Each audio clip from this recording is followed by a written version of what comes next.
Es momento de mirar hacia adentro, de conocer nuestros propios estados mentales.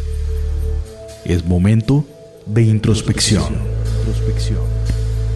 La salud mental es prioritaria en el desarrollo integral de los seres humanos. Por ello, en Introspección hablaremos de salud mental y promoveremos el autoconocimiento. Bienvenidos a Introspección.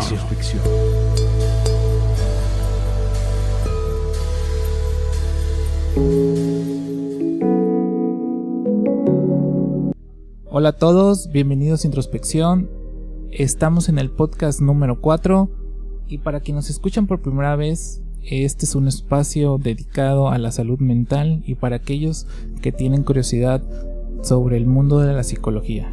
Hoy le voy a dar la bienvenida a nuestro profesional de la salud. Él es Jorge Alexis Jiménez, psicólogo con un máster en terapias contextuales. Bienvenido, Jorge, un placer tenerte aquí con nosotros. Hola, ¿qué tal? Buena tarde. Pues muchas gracias por la bienvenida, la invitación a este espacio. Ok, muchas gracias, bienvenido. Y para entrar con el tema de hoy, Jorge, me gustaría comentarles a todos sobre un proceso natural que tiene la persona, que es el duelo. Hoy vamos a hablar sobre el duelo, algo que todas las personas pasan en algún momento de su vida ante una pérdida y que regularmente se relaciona más con la muerte de alguien a quien amas. Entonces, Jorge, ¿qué es el duelo?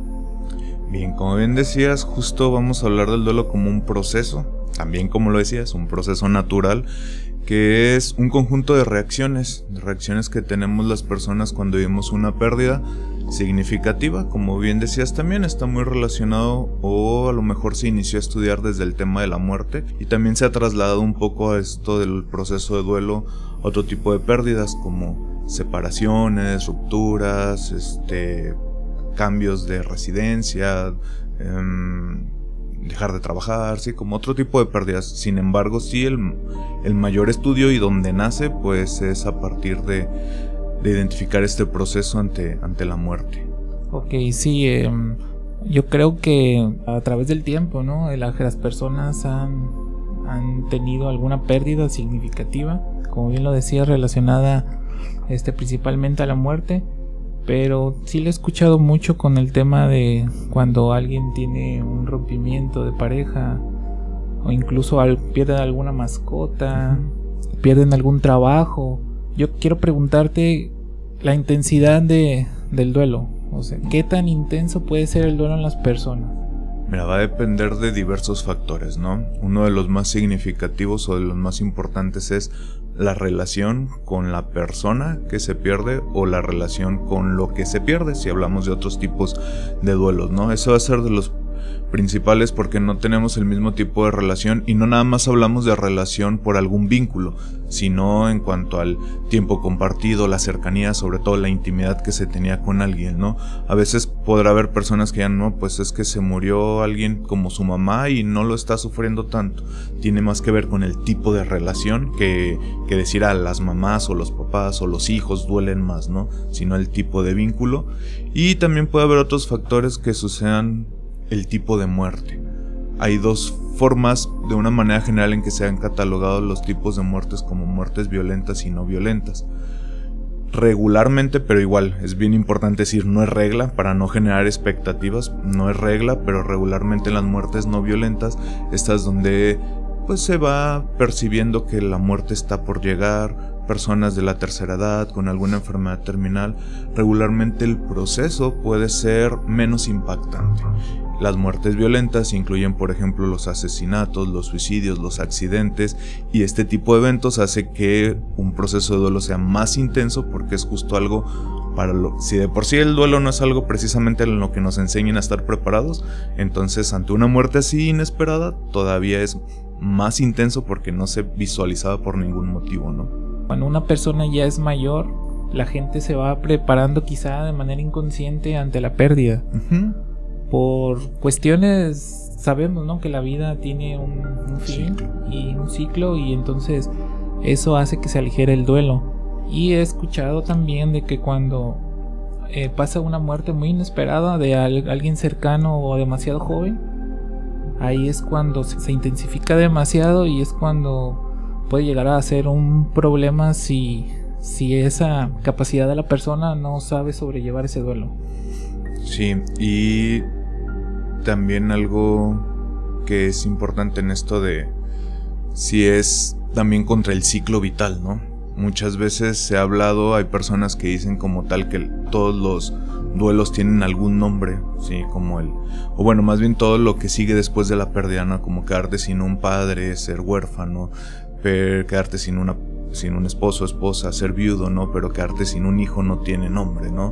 Justo porque va contra toda regla, ni siquiera se le ha puesto un nombre por el hecho de que no es esperado, ¿no? Y como te decía, son situaciones que pueden hacer que lo hagan más complicado, pero también bien importante, no por esto es una ley, ¿no? Porque a veces también luego tendemos a invalidar, ¿no? Es como, pues ya estaba viejito, pues ya estaba enfermo, sirve que no estaba sufriendo, ¿no? Y en lugar de ayudar al doliente, como se le llama dentro del estudio del duelo y la tanatología, en lugar de ayudarles, pues en realidad les afectamos más, ¿no? Con este tipo de acompañamientos. Sí, ahorita vamos a llegar a ese punto de cómo nosotros podemos acompañar a aquella persona que está pasando por una pérdida o en este caso el proceso del duelo. Pero antes me gustaría saber las fases. ¿Hay conocimiento en investigaciones que el duelo, el proceso pasa por ciertas fases? ¿Puedes hablarme un poco sobre eso? Mira, te voy a hablar justo de dos modelos. El modelo tradicional que nace con la tanatología, quien es la creadora, la doctora Elizabeth Kubler-Ross, habla de estas 5 fases del duelo. Ella como tal, de manera inicial, habló que la primera fase era una fase de shock o negación, donde a la persona le costaba trabajo enfrentarse a esa realidad y la primera defensa que tenía como nuestra mente era justo no aceptar la realidad de la pérdida, ¿no? Después de esto viene la fase cuando la persona como que pasa al darse cuenta que sí es una realidad, la fase del enojo o la ira. Entonces se espera aquí que la persona tenga reacciones de mucho enojo contra, a veces consigo mismo, a veces hasta con la persona que se fue, a veces desde las personas que tienen creencias con su propio Dios, ¿no? Entonces es como en esta parte de sentir la injusticia de la muerte, ¿no? Ahí vendría también como el sentimiento de culpa. También. Culpar a la persona porque se fue, sí. Culpar a Dios, culpar a, pues hay un sinfín de... Sí, según cómo se manifieste la culpa la podemos encontrar aquí justo en esta fase de la ira, ¿no? Porque a veces también esta culpa de no hice lo suficiente y creer que a lo mejor estuvo en nuestras manos que la muerte no sucediera, ¿no? Como que si hubiera hecho esto, si hubiera llegado a tiempo, si le hubiéramos atendido de tal forma, ¿no? Claro. Y cuando está como en esta intensidad puede estar más en una cuestión del enojo, pero la culpa también nos puede aparecer en la fase de la tristeza o depresión, ¿no? Que esa viene más adelantito, ¿ok? ¿Va? La siguiente fase, después del enojo, se habla como que ya baja un poco y viene ahora una fase de negociación, en donde la persona cree que es como, ok, ya acepté que sí se está yendo, pero dame chancita, ¿no? Esto hace mucho sentido en personas con una enfermedad terminal, ¿no? De repente personas que luego dicen como, ok, pero déjame llegar a tal día, Diosito, ¿no? O déjame nada más arreglo estas situaciones, ¿va? O que si me voy a morir, que no sea doloroso. Este tipo de cosas esperamos en la negociación. Cuando es ante la muerte de un ser querido, el doliente también puede negociar como, ok, ya acepto esto, no hay de otra, pero ya no me quites a alguien más, ¿no? O pero que no me vaya mal en otros aspectos, ¿no? Y después de esto, ante la inminente realidad de la pérdida, viene la tristeza o depresión. Se habla que es una fase en la cual se necesita, porque justo la tristeza nos lleva mucho a esto de la introspección, a un análisis, a hacer contacto con esta realidad, y prácticamente se habla como el preámbulo para la aceptación, que sería la siguiente fase, ¿no? Donde la persona, pues no quiere decir aceptación desde un punto de estar conforme o estar de acuerdo o que le guste esta nueva realidad, pero que al menos le permite poder avanzar con una vida más allá de la pérdida, ¿no? Algo importante también que me gustaría decir es que este modelo es el modelo tradicional, pero también hoy en día se ha hablado de ciertas expectativas que se pueden generar, ¿va? Muchas veces las personas decían como, no, pues si no he pasado por esta fase, entonces no puedo llegar a esta otra, ¿no? O también cosas que sucedieron es que las personas lo esperaban ver como si fuese una receta, ¿no? Los tanatólogos han hecho modificaciones en esto. De repente han hablado como, bueno, es que no es una fase tras otra, ¿no? Y luego dicen, es que puede ser una y luego otra y regresar a otra, y así, que no tienen un orden, que no tienen una duración. Y han dicho hasta que las fases se pueden vivir todas en un mismo día, ¿va? Lo que es importante es que ellos lo siguen llamando fases, pero entonces estamos hablando más bien de reacciones, ¿va? Okay. Porque el proceso no es tan estático. Si toda persona es obligado pasar por estas fases o reacciones, como lo están mencionando los nuevos tanatólogos. No, justo cuando el estudio cada vez más acerca del proceso de duelo, bueno, algo importante, también esta teoría nació en pacientes que la doctora Elizabeth Kubler-Ross llamaba moribundos, enfermos terminales, ¿no? Y ya de ahí se trasladó a otros tipos de duelos. Pero justo lo que se ha estudiado cada vez más es que el duelo es un proceso individual. Y que por más que haya muchos factores que se asemejen, cada persona lo puede vivir de una manera distinta, ¿no? Y te decía hace ratito que hay otro modelo que es un poco más amable, digamos, que es el modelo del procesamiento dual. Este modelo habla de dos tipos de reacciones que se tienen en el proceso de duelo. Reacciones o conductas dirigidas a la pérdida y conductas dirigidas a la restauración. Y que la persona en el proceso de duelo se la pasa transando de un lugar a otro, ¿sí? Hasta llegar a un momento en donde coloca la pérdida en un lugar que le permita seguir con su vida, ¿no? Entonces, reacciones enfocadas a la pérdida desde llorar, pensar, encerrarse, aislarse, a la restauración, pues tengo que ir al trabajo, tengo que llevar a los niños a la escuela, o sea, y esto es como una constante, ¿no? Ir de un lado a otro hasta el momento en que se coloca, como te decía. Lo que la otra teoría hablaría de la aceptación sería esto, más o menos. Me llama la atención un poquito esa parte de la introspección en el duelo. La parte de cómo cuando la persona está en esta crisis existencial, voltea a verse a uno mismo, ¿no? Uno mismo, ¿no?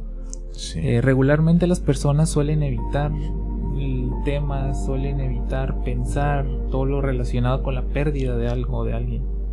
Entonces, cuando sucede, como nosotros, todo ese cúmulo de emociones que conlleva el proceso de duelo, nos lleva al conocimiento de uno de nosotros mismos y cómo la persona es capaz de salir, cómo puede tener un proceso de introspección profundo.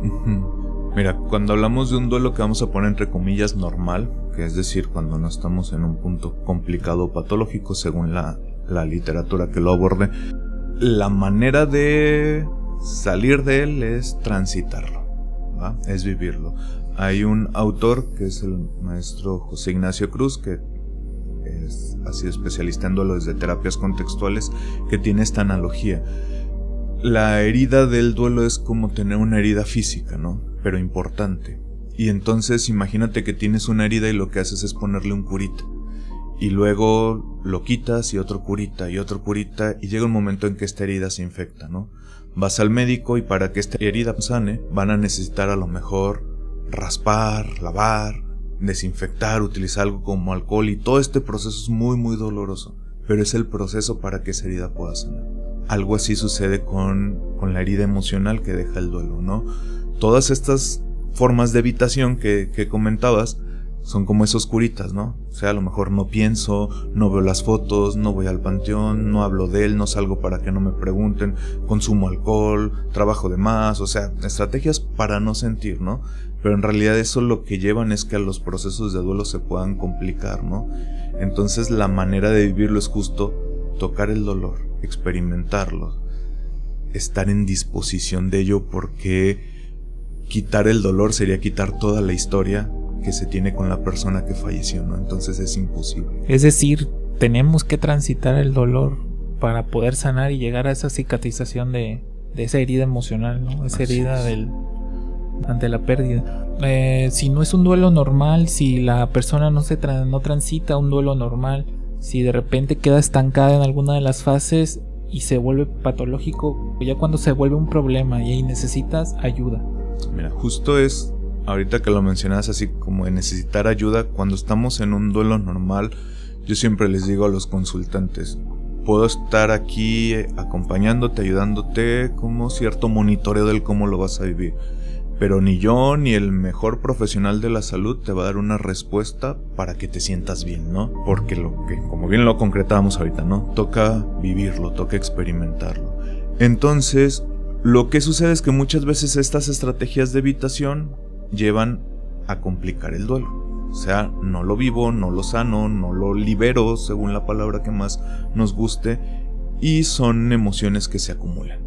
Y llega un momento en donde estas emociones pues las sigo cargando, y entonces la manera en que podemos identificar un duelo complicado es que ya pasó mucho tiempo después de la muerte y la persona sigue más enfocada en la pérdida, en evitar la pérdida, ¿sí? Y la evitación puede ser en dos sentidos: evitar el dolor o evitar la realidad, ¿va? Y ahí a veces puede ser bien confuso porque podemos decir como, sigue yendo al panteón y llora todos los días, y podríamos decir, está experimentando el dolor, lo está liberando, pero a lo mejor la persona lo hace con la intención de no perder ese lazo con quien se fue, y entonces mantener en su idea todavía esa relación con alguien que ya no está. Entonces también esto es una forma de evitación, porque realmente está evitando la realidad de la muerte y el soltar a la persona que se fue, ¿no? Entonces, cuando esta constante de evitación ante la realidad o el dolor, con el paso del tiempo, pues vamos a ver personas que siguen enfocadas en esta lucha, y esto implica que todas las demás áreas de su vida están descuidadas. ¿Qué tipo de reacciones puede tener una persona que está como atascada en el duelo o está evitándolo? Podemos tener reacciones como de aislamiento, de no asistir a eventos o a lugares donde le puedan preguntar, dejar de intimar, o sea, como si me relaciono pero con un límite para que no me preguntes, para no profundizar más.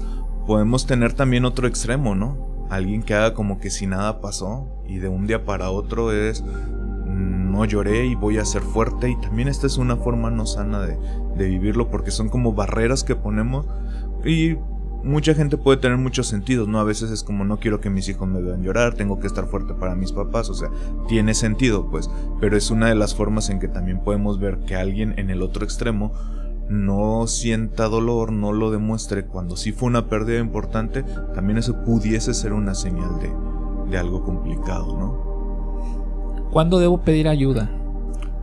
Siempre podemos pedir ayuda, pero en este punto inicial, como decía, es mero monitoreo. O sea, no es para sentirme bien, no es para dejar de sentir este dolor, o sea, no.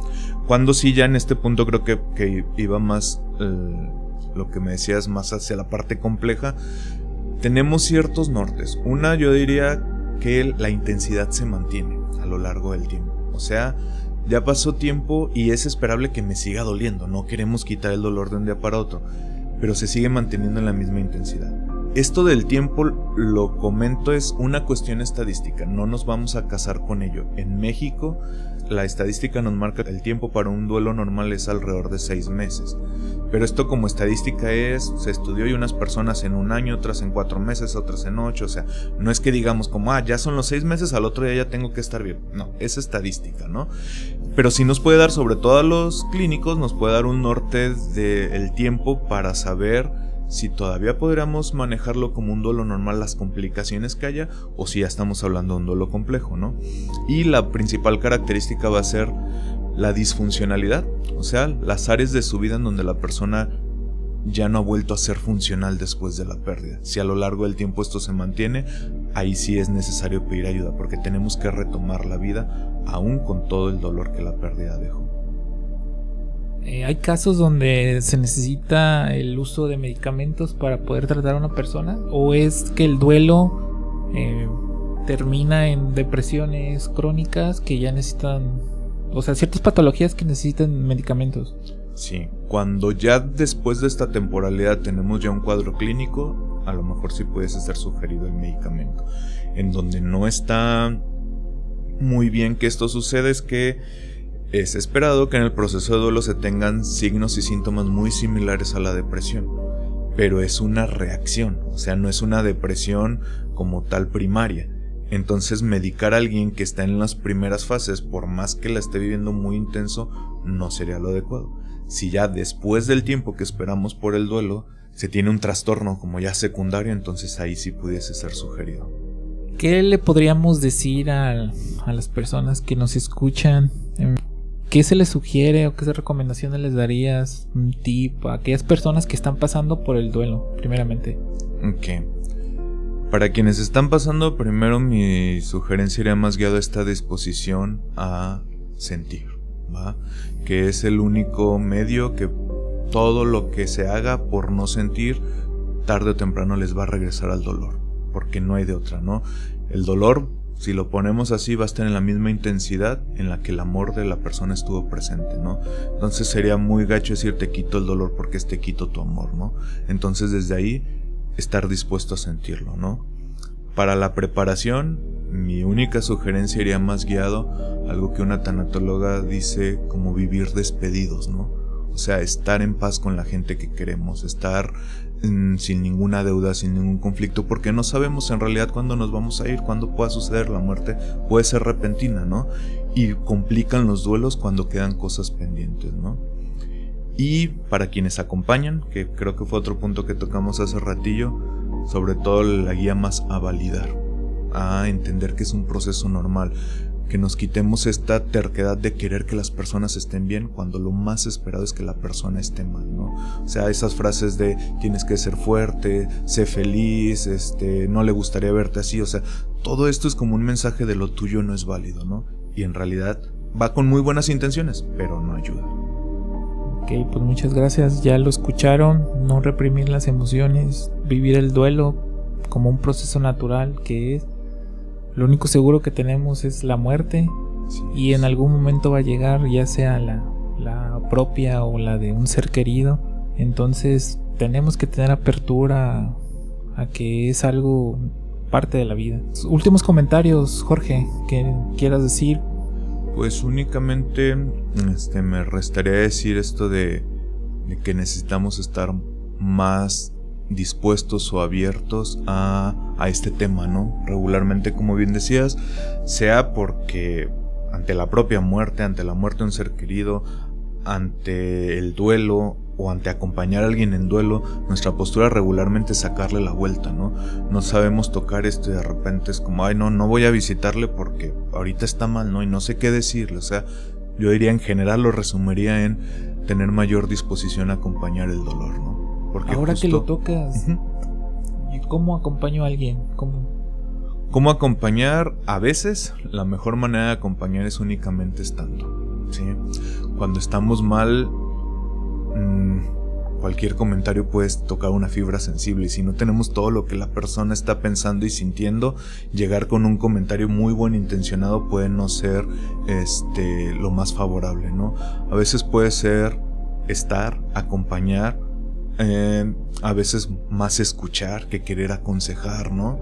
Y si hay el momento de compartir algo, pues iría más la guía, muestra comprensión, muestra validación, hazle saber que lo que está pensando, sintiendo, haciendo tiene todo el sentido del mundo. Quitémonos de la idea de querer estar siempre felices, ¿no? Cuando es imposible en una situación así, ¿no? Jorge, muchas gracias. Ya el tiempo pues se nos terminó. Es un tema muy interesante, pero pues el tiempo es corto. Entonces, para finalizar, Jorge, ¿dónde te podemos encontrar? ¿Dónde? ¿Redes sociales? Okay, me encuentran en Facebook como Jorge Jiménez Psicólogo. Y pues mi WhatsApp, que es el comercial, 311-235-5401. Son mis espacios de contacto. Muchas gracias, ya lo escucharon. Facebook, Jorge, y WhatsApp. Ok, muchas gracias por habernos acompañado a Introspección. Mi nombre es Denis Gómez. Los esperamos en la siguiente emisión. Y nos puedes escuchar también por Spotify, YouTube y por Radio One 101.1 FM. Muchas gracias, le agradezco a Juan Carlos. Y pues nos vemos a la próxima.